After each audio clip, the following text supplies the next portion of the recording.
வெளிப்படுத்தின விசேஷம் 8ஆம் அதிகாரம். அவர் 7ஆம் முத்திரையை உடைத்தபோது பரலோகத்தில் ஏறக்குறைய அரை மணி நேரம் அளவும் அமைதலுண்டாயிற்று. பின்பு தேவனுக்கு முன்பாக நிற்கிற 7 தூதர்களையும் கண்டேன். அவர்களுக்கு 7 எக்காளங்கள் கொடுக்கப்பட்டது.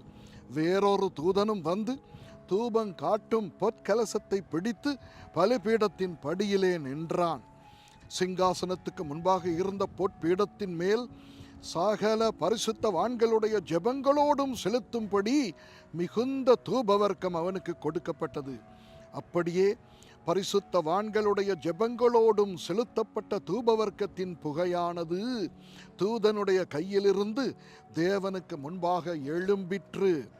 பின்பு அந்த தூதன் தூப கலசத்தை எடுத்து அதை பலிபீடத்தின் நெருப்பினால் நிரப்பி பூமியிலே கொட்டினான். உடனே சத்தங்களும் இடி முழக்கங்களும் மின்னல்களும் பூமி அதிர்ச்சியும் உண்டாயின. அப்பொழுது 7 எக்காளங்களையுடைய 7 தூதர்கள் எக்காளம் ஊதுகிறதற்கு தங்களை ஆயத்தப்படுத்தினார்கள். முதலாம் தூதன் எக்காளம் ஊதினான். அப்பொழுது இரத்தம் கலந்த கல்மழையும் அக்கினியும் உண்டாகி பூமியிலே கொட்டப்பட்டது. அதனால் மரங்களில் 1/3 பங்கு வெந்து போயிற்று. பசும் புல்லெல்லாம் எரிந்து போயிற்று. 2ஆம் தூதன் எக்காளம் ஊதினான். அப்பொழுது அக்கினியால் எரிகிற பெரிய மலை போன்றதொன்று சமுத்திரத்திலே போடப்பட்டது. அதனால் சமுத்திரத்தில் 1/3 பங்கு இரத்தமாயிற்று. சமுத்திரத்தில் இருந்த ஜீவனுள்ள சிருஷ்டிகளில் 1/3 பங்கு செத்து போயிற்று. கப்பல்களில் 1/3 பங்கு சேதமாயிற்று. 3ஆம் தூதன் எக்காளம் ஊதினான். அப்பொழுது ஒரு பெரிய நட்சத்திரம் தீவட்டியை போல எரிந்து வானத்தில் இருந்து விழுந்தது.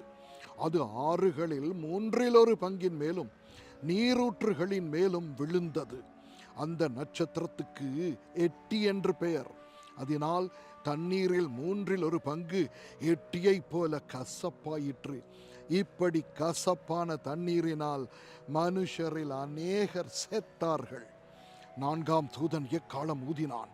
அப்பொழுது சூரியனில் 1/3 பங்கும் சந்திரனில் 1/3 பங்கும் நட்சத்திரங்களில் 1/3 பங்கும் சேதப்பட்டது. அவற்றில் 1/3 பங்கு இருளடைந்தது. பகலிலும் 1/3 பங்கு பிரகாசம் இல்லாமற் போயிற்று.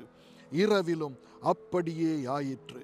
பின்பு ஒரு தூதன் வானத்தின் மத்தியிலே பறந்து வர கண்டேன்.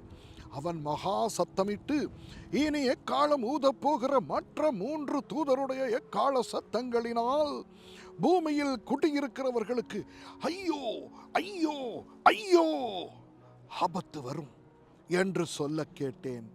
ஆமென்.